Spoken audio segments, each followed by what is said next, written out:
break it down. Here with former Louisiana running back Emory Hunt, here to break down the winners and losers from Saturday's preseason action. Cameron Ward among the winners.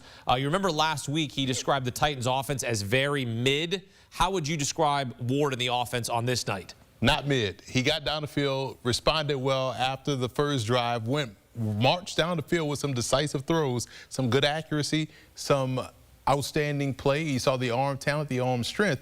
Cameron Ward made those plays that made him the #1 overall pick. So definitely you saw a non-mid offense out there for Tennessee. You want to see him, though, in his next game, you want to see him start the way he finished, though, right? That's what you want to see to carry it over so you continue to improve. And this is what you expect for a rookie quarterback. I love the fact that he bounced back so quickly. You'll tend to see rookie quarterbacks go one drive, struggle, second drive, maybe struggle a little bit, third drive, maybe they'll find a play, then coach quickly takes him out. But Ward went right back at it and was outstanding from start to finish on that drive. Yes, he had the near interception, but it only counts in horseshoes and grenades, almost, only counts then.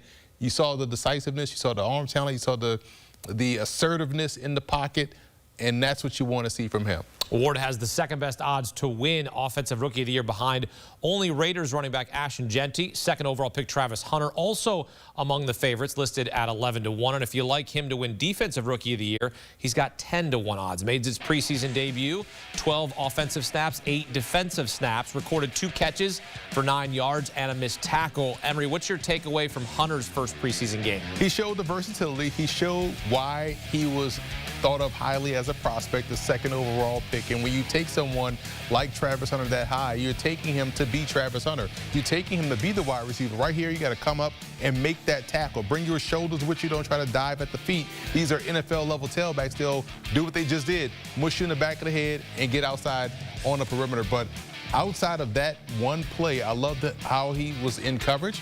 I love how he was able to get the ball offensively. You don't need much to get him going. He's a catch-and-run type of a threat. He's also a big play guy in terms of inside the red zone. So you don't have to worry about getting him deep down the field. He can do that, but he can also do things in a short to intermediate game to help take the ball a long way. And on defense, his coverage is where he's special because he has elite-level ball skills. Why are you throwing the ball his way anyway? Because you're legitimately throwing it to a wide receiver. And there was another big winner from this Jaguars game. And when I say big, I mean big. It was who? It's Mr. Cam Little, 70-yard kick. I don't care if it was preseason, that's going on my highlight tape. Why? Because it went through. It would have been good from 75. Yep. When you're able to kick the football like this, young man, you now become an offensive weapon. You now change the math of how they game plan against you defensively because you're looking at, hey, we only have to get to the -45, +45, and we're in range for 3.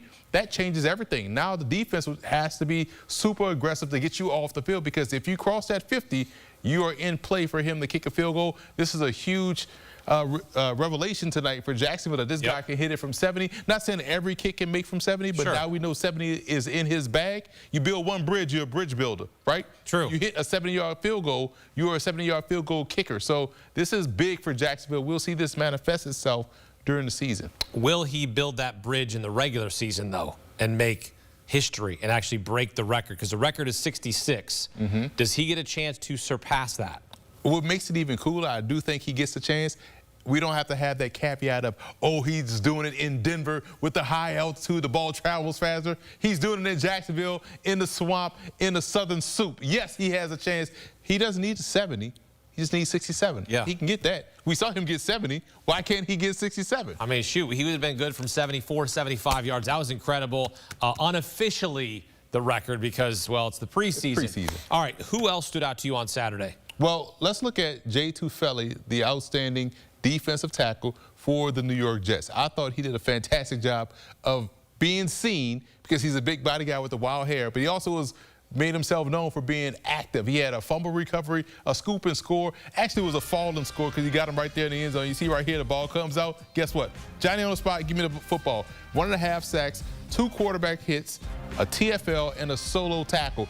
That's how you make the team. That's how you not only make the roster, but earn a significant role within the rotation. And if he's able to play like this week in, week out, within the rotation, do your 111, do your job, that's big for the Jets defense moving forward. Jay to Felli, the big old guy, the defensive tackle trying to make the 53-man roster. Plays like that and a game like this will certainly help.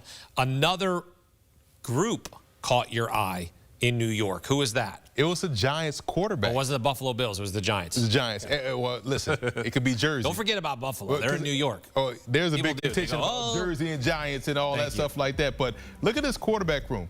Everybody did what they were supposed to do. Russell Wilson played with the starters, obviously, had some movement of the football, but everyone else, Jackson Dart, you had to be impressed with how he stepped up with the twos. Jameis Winston, you know, he's instant offense when he gets out there on the field. And even though Tommy DeVito got in last, the drives, he was able to move the football down the field. When your quarterback room looks like this, juxtaposed to what that quarterback room looked like for the Giants for the last 6 seasons, that's huge for this football team because Russell Wilson raises the floor of the football team. So now people are starting to realize, wow, the Giants have really good receivers. Yes, they do. They can run the football then. And now they're playing complementary football, which helps out a defense that may be a little bit thin in the secondary, but up front on the defensive line, when you're building with the lead because your offense can put points up on the board with this quarterback group, now your defense can pin their ears back and get at the opposing quarterback. So the entire group of quarterbacks in New York, New Jersey, East Rutherford, wherever you want, Hoboken, Western New York, Florham Park, the Jets quarterbacks look good tonight too. So yeah, it's great to be a quarterback in New York because they're playing really good football.